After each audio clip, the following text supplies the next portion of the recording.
Morning.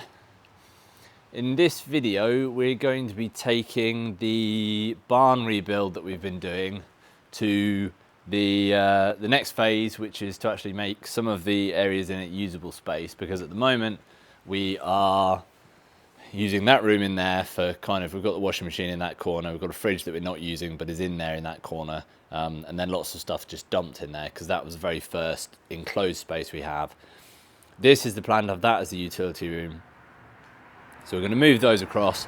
That's then going to be the office, and once all the stuff's out of there we can insulate all of these walls. Like I say, we're going to cut a door hole there because at the moment I'm just having to take off a whole panel of wood off there to get in and out. It's not really ideal. The screw holes are getting weaker every time we do it. So we're going to skin this side here, door going there.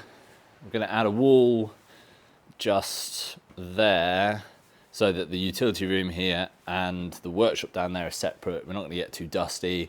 We're going to place the washing machine and stuff in here. We're not going to do any or very much internal work. It's just about getting it from sort of an open, although we've got a roof above us, this bit's outside and the water does blow in. So we're going to get it acting as a proper room, move the stuff across, and then we can work on the office and slowly get each section of the barn working as we want it to do at the moment. So I think I'm going to start by skinning this wall here. We've got another nice day of weather, which I wasn't expecting. We've been gifted that, so it means I can get all my timber uncovered, get this all skinned up, get the door frame in place. We're going to be pouring concrete floor here as well to level it out. If you've watched the other videos, you'll know that this concrete floor is all over the place. So we're going to pour, it's a bit more than a screed, if I'm honest. It's probably going to be a good 10 centimetres thick in places. So we're going to be pouring that to level things off and moving everything across. So I'll start with the outer skin.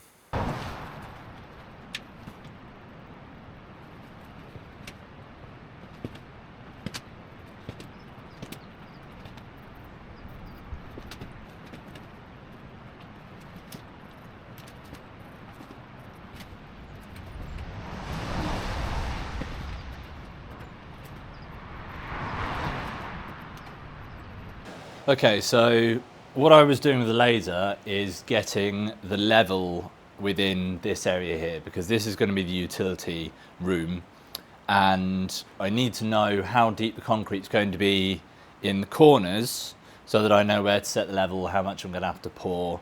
I need to know because I want to set the door here, and I need to make sure that the bottom of the door is where the top of the concrete will be. So I was working that out. And I'm sure I've made this more complicated than it needs to be, because I'm looking at it and I'm like, there's got to be a way of making this simpler. But I did the laser level. I went around to each corner, well, every stud actually, but measured the depth. So I've got a difference from front to back. So that's over there to over there of 16 centimeters. So it's 13 over that side, it's 29 over that side, and it's also deeper in that corner than it is that corner. So worst case we've got a difference of 16. If I poured the concrete, that would mean that I poured the concrete and I kept one end at 0 depth, that would mean that that end would be 16 centimeters. However, you can't pour concrete to a depth of 0, or if you do, the edge will crack, because you need a certain depth to have a strength. That minimum depth is supposed to be 100 millimeters, so 10 centimeters. I don't want to do that, because that means at the other end I'm going to have a depth of about 30 centimeters, and I'm hand mixing this in buckets. I don't have a cement mixer, and I don't have a big cement mixer either, so I don't want to pour that depth. So I'm accepting a minimum depth of 5 centimeters at this end. So this end will be 5 centimeters. The reason I'm accepting that is because you can still fit some of the stones in a ballast of 5 centimeters, and because it steps away pretty quickly, it's going to be 5 centimeters, then 7, then 8, then 10 within a very short space of a very short distance. Also, I'm having a wall on that side, so the depth of 5 centimeters will be tied up against a wall. It's not a freestanding step which is going to have me walking over it, so it's not likely to crack. Well, it'll probably crackle on the edge, but we're not putting any pressure on the shallow bit. So in accepting that, and then in working my way around, I've made this formula, which is just, so 13 centimeters is our lowest number, and that's the number from the laser level to the floor. It's getting complicated, isn't it? From the laser level to the floor, 13 centimeters. If we're accepting a minimum depth of 5 centimeters, that means that 13 equals 5. So if 13 equals 5, then what we need to do is go around to each leg, each stud along here, and we need to take the number at the stud. So let's say this one over here is 18. We need to minus 13 from that, and then plus 5, which means at the depth of 18, we will have a depth of concrete of 10 centimeters. And then if I work my way all along to the end, it means that, so what have we got down there? 29. 29 minus 13 is 16, plus 5 gives us a depth of 21. So in our worst possible, and I say worst because it's deep and I've got to pour them a bucket at a time. So our worst, what was that number we just came up with? 16 plus 5, 21. So 21 centimeters is our deepest piece of concrete, which is, it's okay. I mean, I've done worse, and I've done far bigger spaces with this same method. So that's what I've done. That's what I've done there with the numbers, so I know roughly where we're going. What I need to do is, now that I know the depth of concrete, I need to set the door here so that I've got that bottom covered up, and then I'm going to go around and add a very thin piece of ply across the whole bottom, and I'm going to cut it level, level from the laser, so that I know where the height of concrete's going to be, and I can see it with a physical flat level, and I can use my straight edge on that flat level like this to scrape the concrete down to that level. So it's worth taking the time to get all these numbers correct, so that when you come to pour it, you don't have to do any thinking about where is it supposed to be. I mean, nobody's ever going to do that anyway, are they? They're trying to pour wet concrete, mix it, and trying to think, well, where's level, and you're guessing it. So I'm going to get that all cut up next. I haven't decided yet if I'm going to add, because this, you see that beam there, this is where the wall's going to be between the utility room and the workshop, which is over there. I haven't decided if I'm going to put this in before I pour the concrete, or if I'm going to save it. I'm currently thinking saving it, but I'm going to put the bottom stud on, so that I've got somewhere to know where the edge is, to stop the concrete pouring through there, and also to set my level at the top. So I'm going to do that, I think, and then I'll save that doorway until the concrete's actually laid. Maybe, I might change my mind on that. We'll see how it progresses. Right, I've already changed my mind. Yeah, I know, it's quick, wasn't it? What I'm going to do is get the sheets on the outside of this wall here. And my thinking with that was, I was going to pack the bottom of this up with some bits of 2x3 or something to sit the door on, but I wanted it to poke under there. I've already screwed that in, blah, blah, blah. It was just not going to be a very good quality job. I'm going to have to pack it up, and then it's not going to be concrete tight. I'm going to have to seal the inside. And I just thought, you know what, it'd probably be easier if I sheet the outside with the same, see the OSB sheet over there, and then I just continue the OSB across the bottom, cut that level, and then when I pour the concrete, I'll put a piece of OSB on the outside here, the concrete would pour in here, along there, and then back in here, and then I've got something to sit the door frame on. I should highlight that this is not the correct way to do it. If you are building this for a house, a home, or a space that you particularly care about insulation, in fact, the whole build of this, right, is I'm just trying to find the best possible solution while saving money and make it as strong as it can be, but it's not insulated correctly, it's not damp-proofed correctly, but it's a workshop, it's supposed to be affordable, cheap. I'm not going to spend lots of money making this super high spec because we want to spend the money on the house.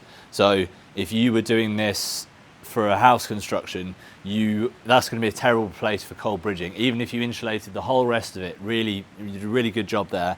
If you pour your concrete underneath your door like that, all of the cold is just going to hit the front of that concrete, contract through the concrete on the floor, and make you in fact, I've noticed it in the past when you've stood on a concrete floor by a door, you can feel a disc of cold floor if you stand there in your socks, whereas the rest of it will be warm. So this is not the correct way to do it, but for us, for a barn, for a workshop, it's a lot quicker and easier, and it's stronger because concrete's stronger, and right now I just want it to be nice and sturdy, resist the wind, so that's why I'm doing that way. But it's not the correct way to do it if you are intending on having that as a living space. Okay, so don't do it like this.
I feel like this video needs a bit of greenery, otherwise it's just going to be mixing, pouring concrete, chipboard.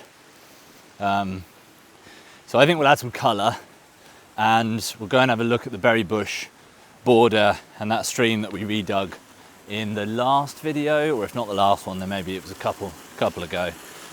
We'll see how that's doing. We've had some rain in the meantime. I considered going up the hill because I think I found some buried stone structure, and I think it'd be kind of cool to go and see what that is, because it's halfway up the hill. It's not very big, and I'm not sure it is a buried structure. It might just be, I don't know what it is, but it looks like a kind of dry stone stacked pile that's buried underneath the ground. But I think we'll save that one for another video, because it'll be a whole video if I'm doing both of these. So thought I'd come down here and have a look at it. It's drier. There is still water in here, so it's not completely rerouting the water, but I think I'll probably just need to add a bit more to sort of, you know, encourage, because it's kind of hitting this block of mud there and then flowing around. Perhaps over time it'll work though. It's flowing okay.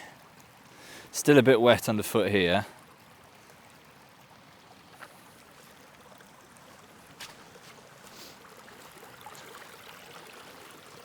Brought the pickaxe down in case I needed to dig any bits out. I wasn't going to do any major digging, but you know, in case it got blocked. A little bit of a blockage there maybe. Bushes look like they're doing okay though.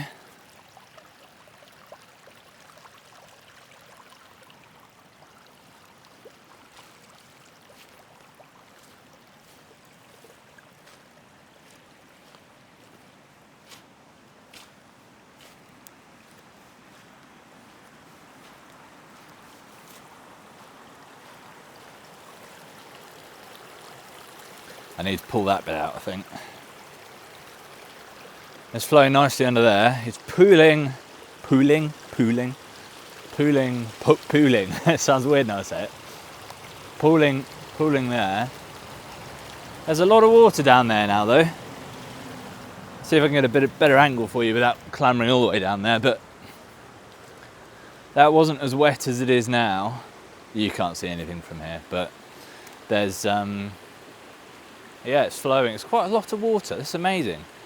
When it was in the ground up there, it didn't look like there was as much water as seems to now be flowing through there. Such a tiny stream. Yeah, well, it's doing all right. Good.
Those bits of timber you saw me wedging cack-handedly underneath the grass on the other side is so that I can pack some dry concrete in here, and that bit of wood that I've sort of wedged and screwed badly is just to stop all the cement falling out. I'm going to be removing it later. It's just to give somewhere to set it against. And because we're doing it fairly dry, this is so that when I pour the wet cement, because if I pour wet on here, it's all just going to seep out there. So I'm going to pour some dry in there so that the dry doesn't pour out, and it's just somewhere to pack that in. And we've got these ones as well, so that one and this one. So we just need to fill them. I could fill them with foam or something, but you know, concrete's going to last, and that's what I'm pouring on anyway. So that's what we're going to do. I've added this bit of 2x4 here because that's where the wall's going to go. That's where the end of the concrete pour is going to be, and I've added a ridge. I sort of cut I've cut a slot in there so that I know where the height of the cement's going to be. I kind of imagined I was going to be able to run my trowel in there, but I'm probably aiming for a bit too much accuracy with this. I'm going to seal the bottom of that up. I could have cut the top to the correct level and then poured the concrete and smoothed over the top, but I don't know, I thought I'd rather butt it up to something to stop it pouring over rather than just pouring buckets and having it flow over the top. So that's the way I think I'm going to do it. Next, we're going to cut the trim like our guides. So we're going to cut some thin pieces of timber, going to run it around the side so that I've got somewhere to rest my scraper, you know, sort of screed level across the top, so I know exactly where the level, because you know I said before it's really all over the place with this concrete. So we're going to cut the trim, screw that all the way around, and then before we fit it, we'll pour, or sort of, you know, squish this, because it's dry, it's not really going to be a pour concrete, it's going to be a cram it concrete. We'll mix that up and then get that rammed into the gaps to get them all sealed up.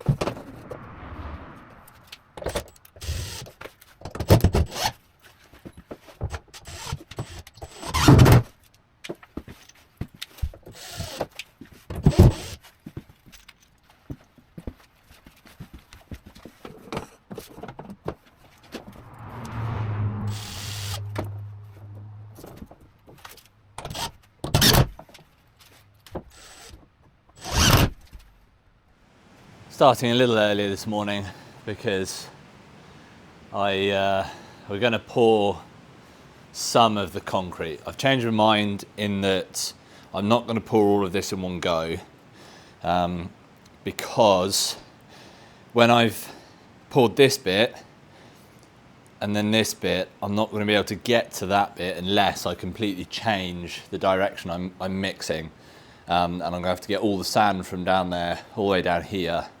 Whereas I can reverse the quad bike trailer up to here and have the load just there, and I can just mix everything outside where it's nice and easy. So if I mix from there, then that's going to be the deep bit anyway, so we can focus on that. And then when we do the other side, I can work my way back and we can have a nice edge just here. I'm planning a floor surface. I've got some vinyl flooring left over from where I planned to have a previous workshop where we were before, so it's not going to be a finished concrete floor. It'll be fairly nice, but if there's a seam in it, it'll be covered up anyway. So I'm going to get everything ready this morning, well, you know, early this morning, and then we're going to get mixing and get pouring. So hand mixing it in plasterers buckets. Done it before, it's not pretty. That's another reason I'm doing it in two halves, because it's an awful lot.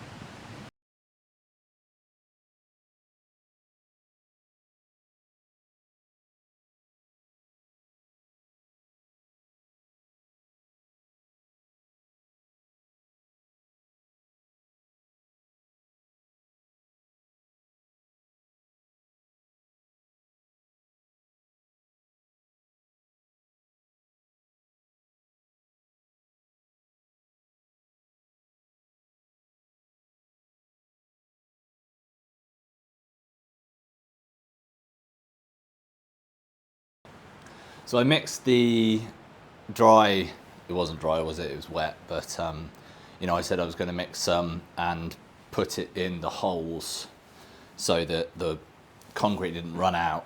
But I'm going to be leaving this for perhaps an hour whilst I do other bits. This is my leveling bit of wood, so I just, you know, I'll pour it up to this line under here, and then I've got something to scrape it back with.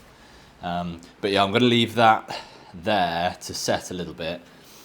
I used up an old bag of sand rather than ballast, which meant it was a bit wetter than I expected it to be, but that's what I've used to fill the holes. And I've got all the nice new ballast, which is for the bulk of the concrete, over where you know, my Travis Perkins delivery dropped everything off. So I'm going to move it from there in the back of the quad bike, you know, the trailer, and I'm going to put it by the entrance here so I can just dig.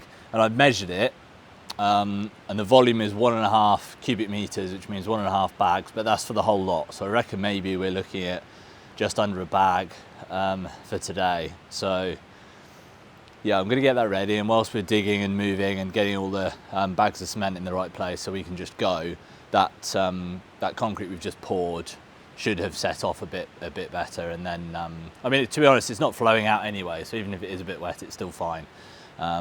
but it will just give that a bit of time. I might add some chicken mesh. I do have a big reinforcing plate, reinforcing mesh over there, but I've got that for the hydro and the solar tracker and the water wheel that I'm planning, because the concrete base has to resist twisting in those instances. So I've got some chicken mesh that I might lay in this concrete as we do it. But if it cracks, it's a workshop, right? I mean, if it was a house, and I keep saying this, if it's a house, don't do it this way. But yeah, I might add some chicken mesh just to give it a bit more strength.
Well, you find it exciting having a look at the concrete the day after to see if it looks anything like you left it.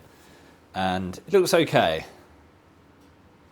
I wasn't sure whether I was going to trowel it, and I probably wouldn't need to, because a lot of it looks flat most of the places. There might be a few little dips.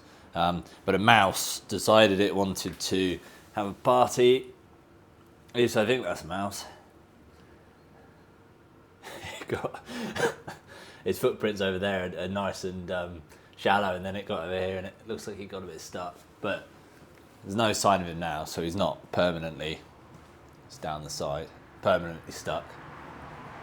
But I think I am going to trowel it just to try and smooth the top up. I think I'm a bit late on the set time, but as you saw yesterday, it took me all the way from sunrise to sunset to get it poured. So this morning it's a little bit on the dry side, but yeah, we'll try it up and see if we can't make it look any better.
Well, I think I've troweled it as much as let's get the light, as much as I really want to. I haven't quite got all of the trowel marks out, but I could just keep going at this for, you know, the whole day, getting it perfect. And like I said, I'm going to be covering the vinyl floor anyway, so you get carried away sometimes trying to make it look perfect.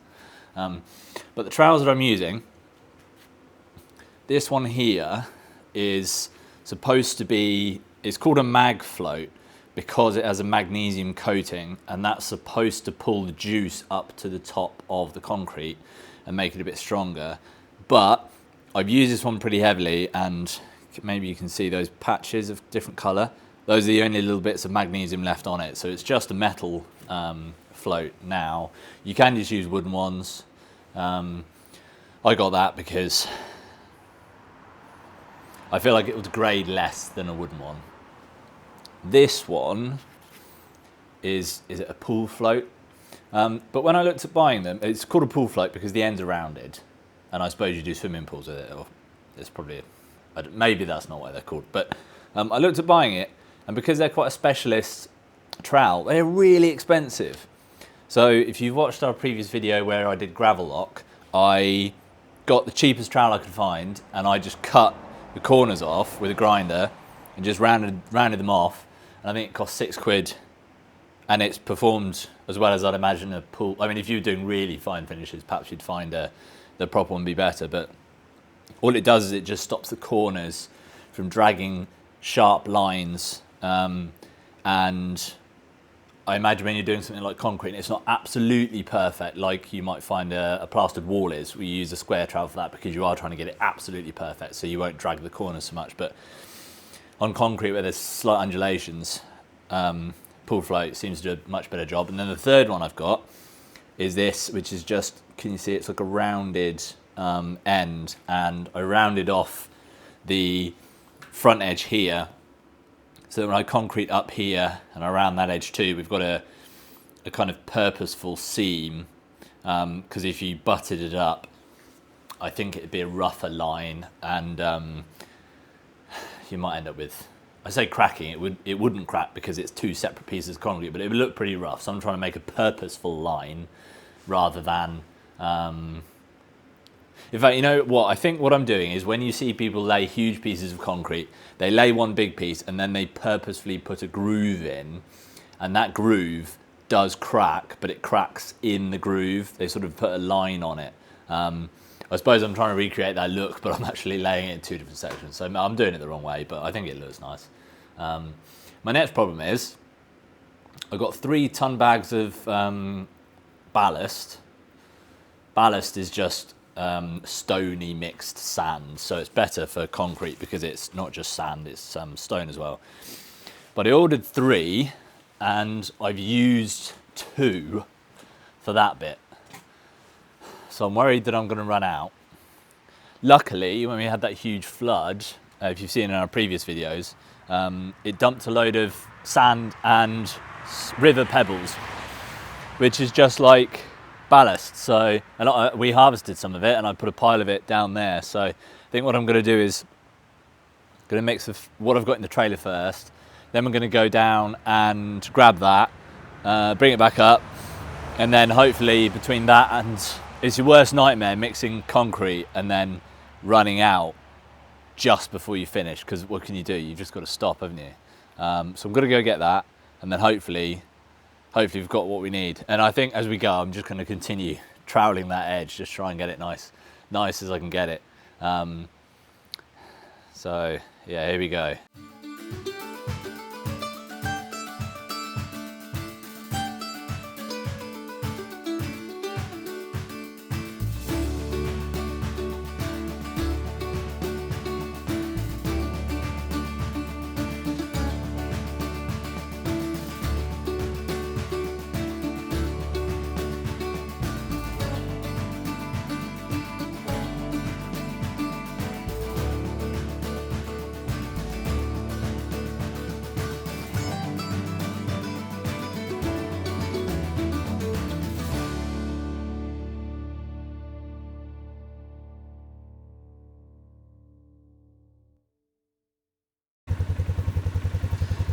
I'm already panicking about the quantity of stone we've got left, so I think we're going to go and collect that other stuff now, because I don't want there to be a sort of separate material on the top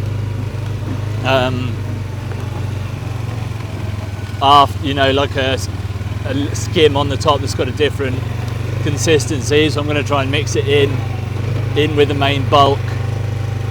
So we'll go get that now, and then hopefully we'll have enough in total.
I'm glad I got it done yesterday, because we had a pretty big freeze last night, and I don't think I would have got water to mix the concrete.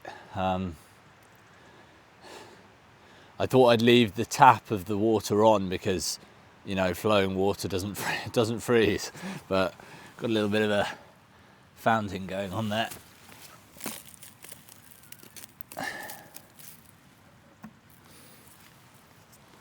I've got a plan on how I'm gonna rectify that. It didn't go quite as well as the first half, partly I think because I was dealing with a larger area, and partly because we had to mix those two different materials together. It's fine. The dip there is for the door sill. I want that to sit down in a bit of a recess. So, did you like my way of? I don't want to climb over here because I've got it all. Because I wanted the lip, you know, to have a radius there and a radius here. But I wanted to scrape this to the same level. I put this sort of cling film, I think it's floor protector actually, over here. These bits are just bits of 1x2 to stop it flowing all the way back there.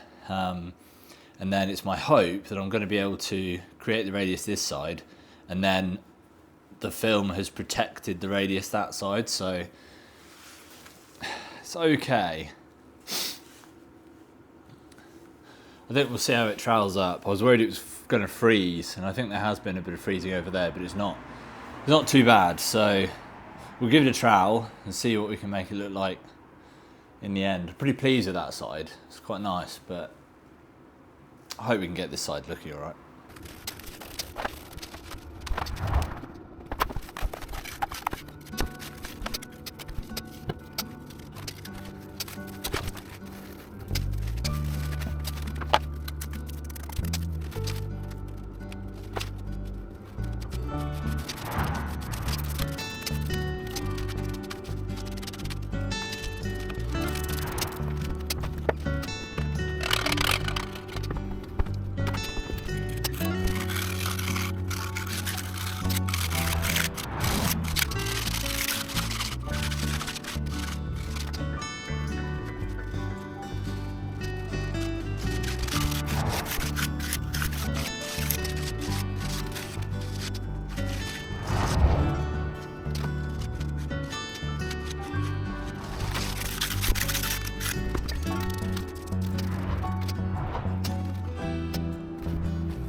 think we got lucky with the first one I did.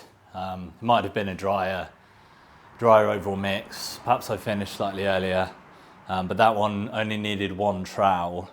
This one, I've got it all nice and flat now, but you can still see lots of wet trowel marks in it. So I'm going to leave this to dry for a couple of hours maybe, just so the surface tacks up again. That side's already close to being ready. This bit's quite wet though, so I'll let the surface tack off, and then I'm going to give it another go, because it's a bit overkill troweling this, but I find it's good to practice when you can, and practice when it's not quite so mission critical. So when we get to the house, I'm considering doing some decorative concrete work on the floor, and you know, it would be better if I'm a bit better than I am now. So I'm practicing here, trying to get it nice and smooth.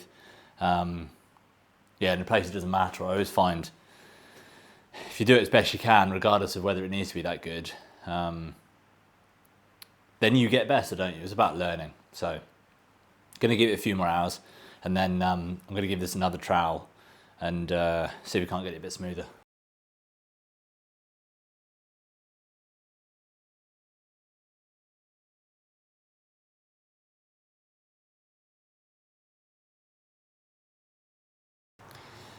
I feel like I'm just making it worse. I think I've got to that point where when you drag the trowel across it, it starts to pull the surface off. So plus that sheet I had over the top was marking it worse than it was before. But I don't know, perhaps it looks marginally better than it did.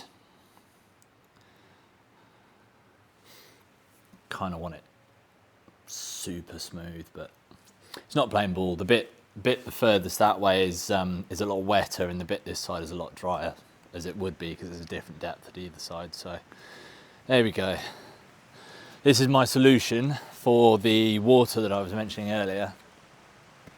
So we've got our pipe coming from from up the hill here, and I thought, well, if the water's flowing, it doesn't freeze, so I ran another pipe all the way down to the river. So effectively what we're doing is returning it to the river, and I can just leave that on all night so that the pipe doesn't freeze, and then when I need to take water from it, I can just undo this one, which runs to I have since realised this doesn't work. I need to add another stopcock just here, so I can stop the water going down to the river in order to open this, fill it up, which is fine for now. All I want to do really is have running water overnight so it doesn't freeze during the night. So I'm going to add that in, and then hopefully this will work. Just need to fill the barrel up once a day, that's all. Yeah, I am going to do a second video on this. Well, if you want to see a second video on this, of doing the inside of it, moving stuff across, put a bit of a workbench in, finish off that wall, just make it a usable space. So video's long enough already. We're going to call it there. It's also the weekend and I'm really tired from pouring all that concrete. So if you'd like to come join us in the next one, it'd be nice to see you there. We'll see you then.